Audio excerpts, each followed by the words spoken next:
Now we all love SUVs, it's no secret, and rightly so, because SUVs are the flavor of the season and they make a lot of sense for our road conditions. Now if you want to have an SUV from a premium car maker like Mercedes-Benz, your most accessible option has been the GLA.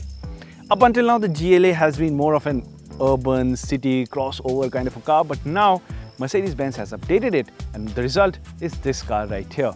This is the 2021 Mercedes-Benz GLA.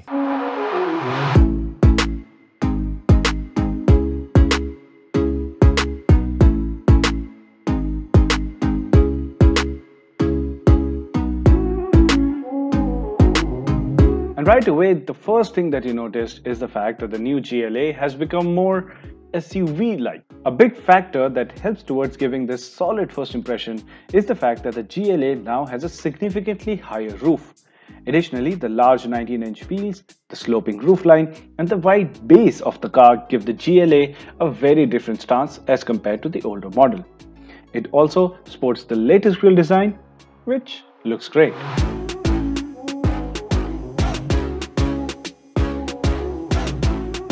Now once you're inside the new GLA, this is where the big change really comes right at your face. That is the new interior design that the GLA has, and in my books, this is a far better improvement than the older GLA.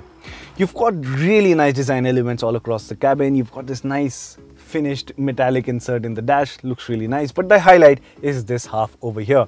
You have this large glass slab sitting right in front of you, which gives off the impression that this is one large screen, even though there are two screens fitted inside one panel, but nevertheless it looks really nice. What's also really nice are these AC vents, which rotate to close, but these have really nice design, and when you turn on the ambient light at night, they light up from the inside as well. This looks really nice, especially at night. Other than that, let's talk about the steering mounted controls. Anyone remember BlackBerry phones? No, just me? Nevertheless, you've got these trackpad on the steering wheel. These are touch sensitive, and the left half of it is meant to operate the infotainment system, and the right half of it is meant to operate the instrument cluster. It's a really nice setup. It is a really convenient setup in case you want to operate any of the features. In terms of practicality, there's lots of space all around you. You even have this tray which you can slide and open, and you will see that you have a wireless charging port over there. Now we have to talk about something important, which are your USB ports. Now there are 5 of them inside the car. One you have over here, 2 of them are in this elbow box right here, and you've got 2 at the back as well. You've got 5 ports, but all of them are USB-C. I think that's great future proofing. Everything is going to be USB-C anyways, so good thinking on behalf of Mercedes-Benz. However, Mercedes-Benz has made some rather odd choices with the GLA, as it seems to be missing some essential features. First is the fact that the car has no proximity sensors, so you do not get that beeping sound indicating the distance between the car and the obstacle when you are reversing it or parking it in general. Then, the doors don't auto-unlock sensing the key's proximity, so instead, you have to take the key out of your pocket and open the car like that every single time. Lastly, while it does have Android Auto and Apple CarPlay, it is not a wireless system. But other than these things though, the GLA does cover the other bases. Now let's talk about the infotainment system that the car has. This is the new MBUX infotainment system, and there are 3 ways that you can operate it. You've got the trackpad, as I mentioned.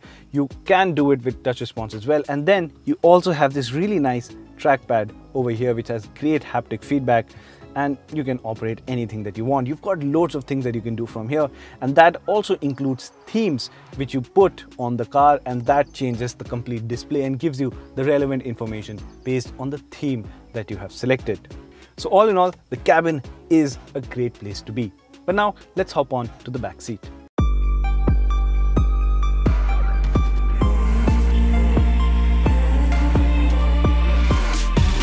All right.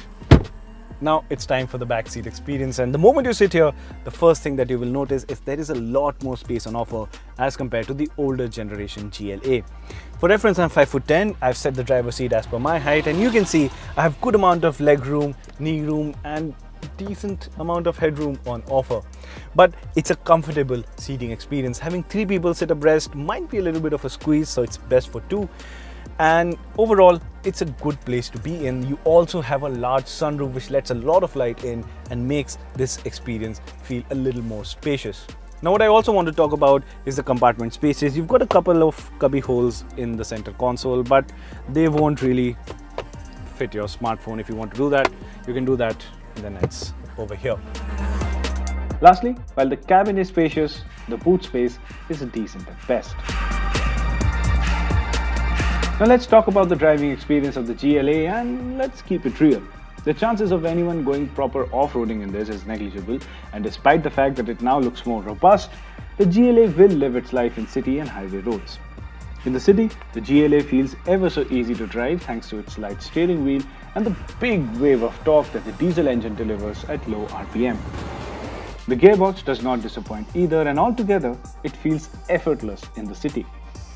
As for the suspension and chassis setup, the car absorbs bad patches of road pretty well, but you do have to be a little cautious going over sharp bumps. But as the speeds climb, as you find roads like the highways, the GLA becomes truly delightful. The ride quality becomes even more stable, and the car feels responsive and agile even at triple-digit speeds. It is also here that you get to enjoy the 2-liter turbocharged 4-cylinder diesel engine that makes 190 horsepower and a sweet 400 Nm of torque. Here, this torquey diesel engine is well complemented by the 8-speed DCT gearbox. The keyword though is refinement, not performance.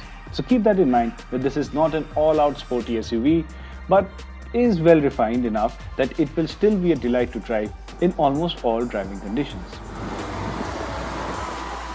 So to sum it all up, the 2021 GLA has really changed itself, and that's not only in terms of the way it looks, but the image that it brings with itself, and that is something that a lot of people interested in this car will appreciate. And when you add to the equation the latest Mercedes-Benz design language, the new interior package, well, you have a car that's really convincing. Yes, there are a few features missing, but overall, the Mercedes-Benz GLA, for me personally, has gone from a car that I wouldn't really recommend to it being the pick of the segment.